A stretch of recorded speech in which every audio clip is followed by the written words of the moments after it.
Welcome back to STP cooking channel. ఈరోజు మనం మిగిలిపోయిన ఇడ్లీ తోటి ఉప్మా ఎలా చేసుకోవాలో చూద్దాము.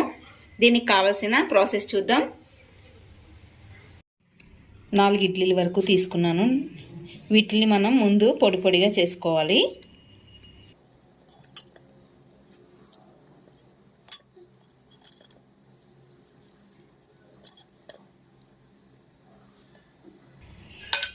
ఇలా పొడి పొడిగా చేసుకున్న తర్వాత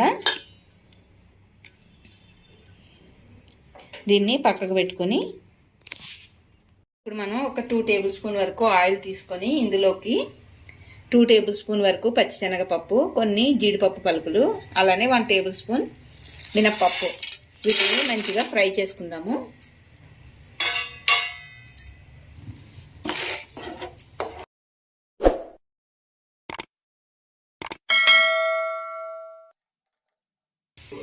ఇవి ఇలా మంచిగా ఫ్రై అయిన తర్వాత ఇందులోకి ఒక 2 ఎండుమిర్చి, ఒక 1/2 టేబుల్ స్పూన్ వరకు ఆవాలు, 1/2 టేబుల్ స్పూన్ జీలకర్ర వేసుకొని ఫ్రై చేసుకోవాలి.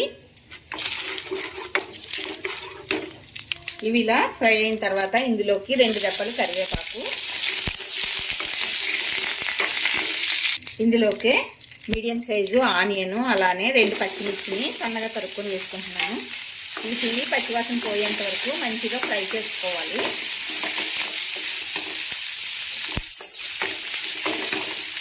ఇవి ఇలా ఫ్రై అయ్యేటప్పుడే ఇందులోకి 1/2 టేబుల్ స్పూన్ వరకు పసుపుని యాడ్ చేసుకొని ఒకసారి మొత్తాన్ని మంచిగా కలుపుకోవాలి.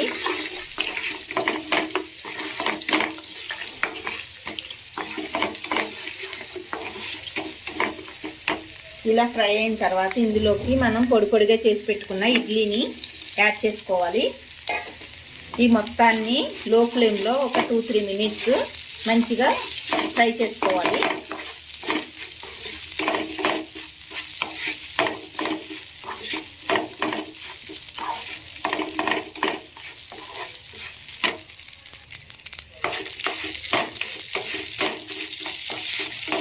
ఇది ఇలా ఫ్రై అయ్యేటప్పుడే రుచికి సరిపడా సాల్ట్ని కూడా యాడ్ చేసుకోవాలి.